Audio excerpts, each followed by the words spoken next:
Babylon maketh war against us. If so be that the Lord will deal with us according to all his wondrous works, that he may go up from us. Then said Jeremiah unto them, Thus shall you say to Zedekiah, Thus saith the Lord God of Israel, Behold, I will turn back the weapons of war that are in your hands, wherewith ye fight against the king of Babylon, and against the Chaldeans, which besiege you without the walls, and I will assemble them into the midst of the city. And I myself will fight against you with an outstretched hand and with a strong arm, even in anger and in fury and in great wrath. So Judah's messing up. The Lord is bringing Nebuchadnezzar down on them. And they asked Jeremiah what we need to do. And Jeremiah told them, look, if you fight against this guy, you fight against the Lord and he don't get you. So you might as well just cry, uncle, and don't do nothing. Just get ready. Because you're going into captivity. Go ahead. And I will smite the inhabitants of this city, both man and beast. They shall die of a great pestilence. And afterward, saith the Lord, I will deliver Zedekiah, king of Judah, and his servants, and the people, and such as are left in the city from the pestilence, from the sword, and from the famine, into the hand of Nebuchadnezzar, king of Babylon, and into the hand of their enemies, and into the hand of those that seek their life. And he shall smite them with the edge of the sword, and he shall not spare them, neither have pity, nor have mercy.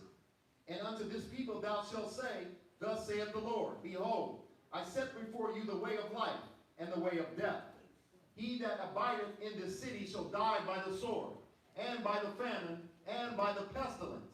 But he that goeth out, and falleth to the Chaldeans, and that besiege you, he shall live, and his life shall be unto him for a prey. So he told them, look, if you stay in this city, I'm going to kill you with the sword, famine, and pestilence. But if you go surrender, you'll live. Go ahead. For I have set my face against this city for evil, and not for good, saith the Lord. It shall be given into the hand of the king of Babylon, and he shall burn it with fire. So he's going to destroy the city. And y'all going into captivity, so you might as well surrender. Don't fight this. Because it's a losing battle. You try to fight it, I'm going to kill you. Just give up. Go to Jeremiah, 2 Chronicles 36. But Israel didn't listen, because we know they're hard-headed and stiff. They tried to fight. But they didn't listen to Jeremiah. He told them exactly what was going to go down. 2 Chronicles 36. This is the second Israel got taken out. 36 and 1. No, 11. You look like 2 ones. Yeah, it's 11. What does it say? Zedekiah was 20 years old when he began to reign, and reigned 11 years in Jerusalem. 21 years old. He was already wicked. So, he didn't have no respect for the prophets or nothing. Go ahead. And he did that which was evil in the sight of the Lord his God, and humbled not himself before Jeremiah the prophet, speaking from the mouth of the Lord. And he also rebelled against King Nebuchadnezzar, who had made him swear by God. But he stiffened his neck and hardened his heart from turning unto the Lord God of Israel. Moreover, all the chief of the priests and the people transgressed very much after all the abominations of the heathen, and polluted the house of the Lord, which he hath hallowed in Jerusalem. And the Lord God of their fathers sent to them by his messengers, rising up betimes, and sending, because he had compassion on his people and on his dwelling place. But they mocked the messengers of God, and despised his words, and misused his prophets, until the wrath of the Lord rose against his people, till there was no remedy. Therefore he brought upon them the king of the Chaldees, who slew their young men with the sword in the house of their sanctuary, and had no compassion upon young man or maiden, old man, or him that stooped for age. He gave them all into his hand, and all the vessels of the house of God, great and small, and the treasures of the house of the Lord, and the treasures of the king, and of his princes. All these he brought to Babylon. So now they're trying to, once the drama's coming down, they're going to run to the sanctuary, try to, get some help from God. Too late. Nebuchadnezzar went right up in there and killed him right in the sanctuary. Wasn't safe nowhere. When God gonna get you, he gonna get you. What else? And they burnt the house of God and break down the wall of Jerusalem. That fine temple that Solomon built, burnt it down. Go ahead. And burnt all the palaces thereof with fire, and destroyed all the goodly vessels thereof. And them that had escaped from the sword carried away to Babylon, where they were servants to him and his sons until the reign of the kingdom of Persia, to fulfill the word of the Lord by the mouth of Jeremiah, until the land had enjoyed her Sabbath. For as long as she lay desolate, she kept Sabbath to fulfill 70 years. Okay, that's good. Now let's go to the handout. This is recorded history too. Alice in the Bible.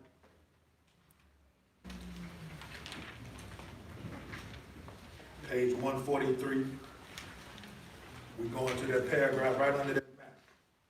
Jeremiah urged Zedekiah to surrender. Jeremiah urged Zedekiah to surrender. What does it say?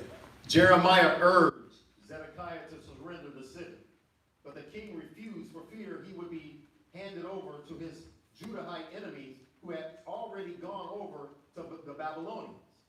In the summer of 587, the city's food supply ran out. About the same time, the Babylonians finally succeeded in breaching the walls. At night, Zedekiah and some of his men fled through the southeastern gate of the city toward Jericho, perhaps hoping to reach Ammon, which, unlike others in the abortive coalition, had remained faithful to its word to Zedekiah.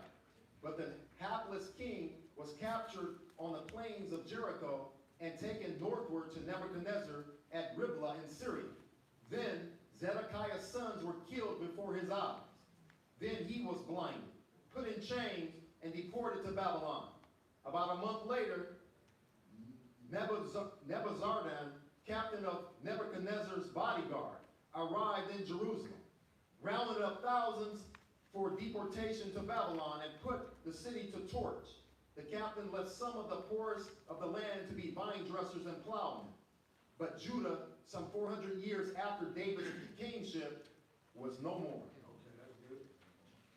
The Lord said he was done with Israel. Removed them out of the land. And they went back eventually, because they had to fulfill some prophecy. But hey, they still clown man. Let's go to Luke 19, Daniel 9.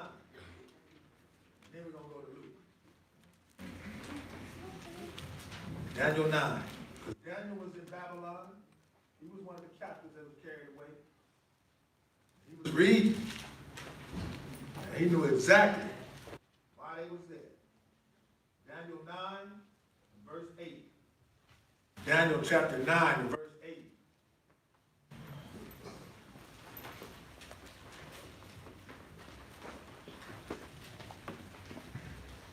Read.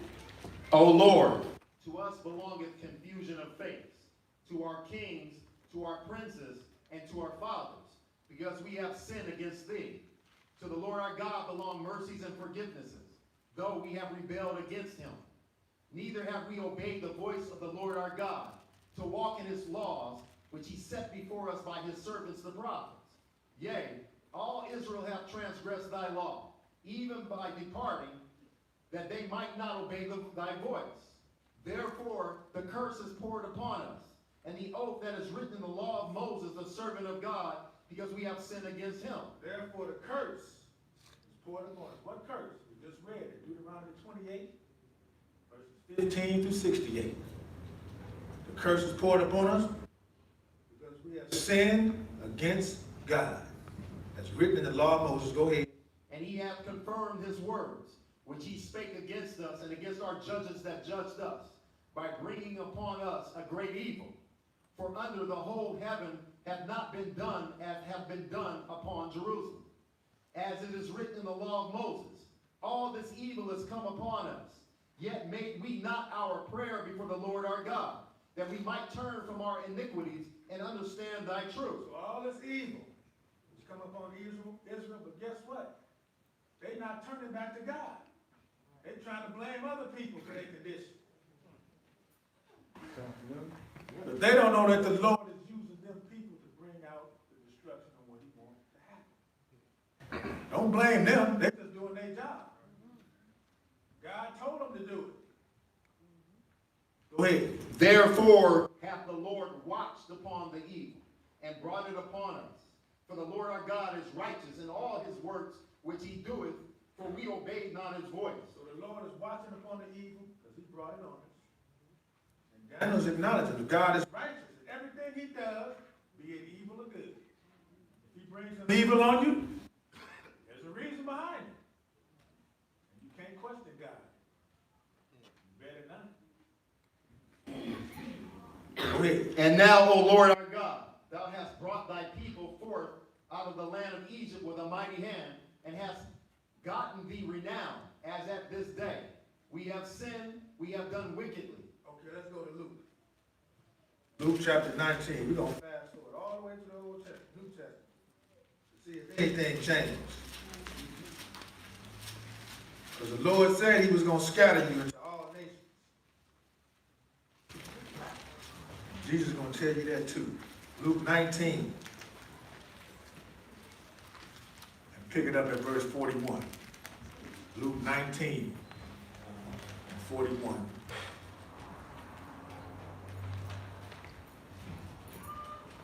Okay, read it. And when he was come near, he beheld the city and wept over it, saying, if thou hadst known, even thou, at least in this thy day, the things which belong unto thy peace. But now they are hid from thine eyes. For the day shall come upon thee, that thine enemy shall cast a trench about thee, and compass thee round, and keep thee in on every side, and shall lay thee even with the ground, and thy children within thee. And they shall not leave in thee one stone upon another, because thou knewest not the time of thy visitation. Now Jesus is foretelling the destruction of Jerusalem again. And he's telling them, look, if you had known this, then you would have acted right. For the days shall come up against thy enemies shall cast a trench about thee and compass thee round about and keep thee in on every side. Go right over to 21. Pick it up at verse 5. Luke 21 and verse 5. Got doubled up the line so y'all didn't think it was a whole bunch of scripture. But you know it is. I couldn't shorten this, but I condensed it. 21 and verse 5. What does it say? And as some spake of the temple, how it was adorned with goodly stones and gifts, he said, as for these things which ye behold, the days will come, in the which there shall not be left one stone upon another that shall not be thrown down. So they were showing Jesus the temple, and he's telling them, look, this thing is going to be destroyed. I'm letting you know now, it's going to be destroyed. Skip down to verse 20 and read. And when you shall see Jerusalem compassed with armies, then know that the desolation thereof is nigh. When you see Jerusalem surrounded by an army, you know it's over. It's a wrap. Go ahead. Then let them which are in Judea flee to the mountains, and let them which are in the midst of it depart out, and let not them that are in the countries enter thereinto. So if you're in Judea, run to the mountains. Don't try to go in there, and don't try to escape. Go ahead. For these be the days of vengeance, that all things which are written may be fulfilled. But woe unto them that are with child, and to them that give suck in those days. For there shall be great distress in the land, and wrath upon this people. There's going to be distress in the land, and wrath upon this people. Woe to the woman that's got a baby.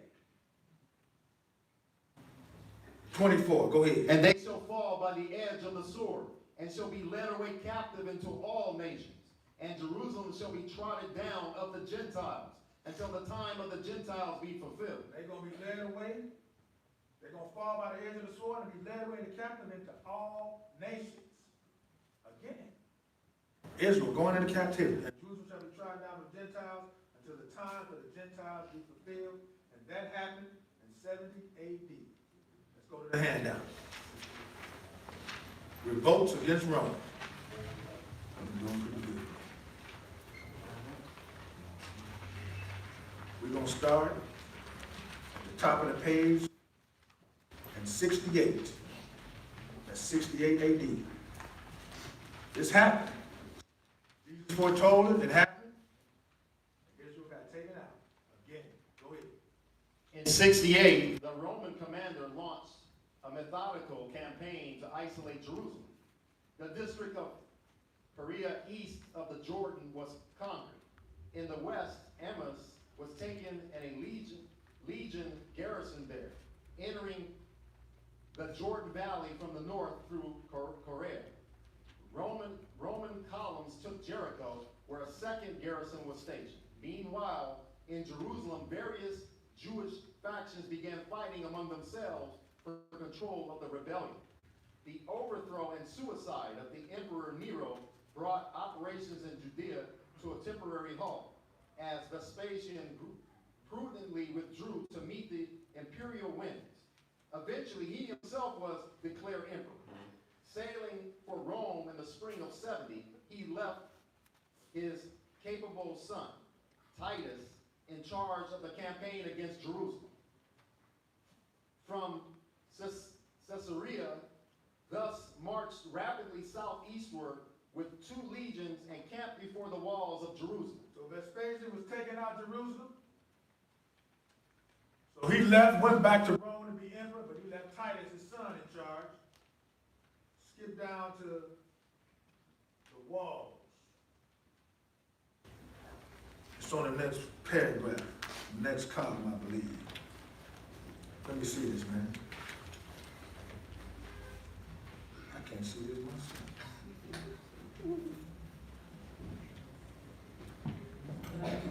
It's at the last sentence on the first column, the walls, right there, right at the bottom. The walls enclosing the temple and the upper and lower cities were the most formidable barrier of all. Postponing an all-out assault, Titus turned to starvation tactics.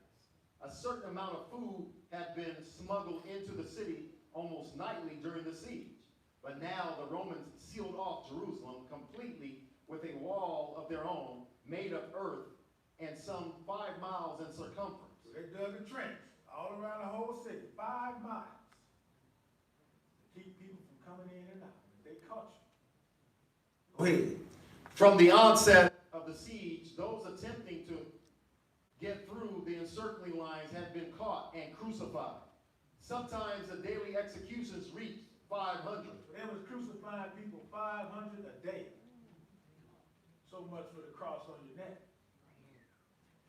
It's a death symbol. That's how they killed Jesus. That don't make it holy. They didn't stop crucifying people after they did Jesus. They kept going. Go ahead. The crosses were never bare. Inside the city, starvation and disease claimed a mounting toll. Bodies filled the streets and were stacked in houses. Thousands of corpses were thrown from the walls into the valleys below. Titus now focused his attention on the Antonia, the great fortress Herod had built next to the temple.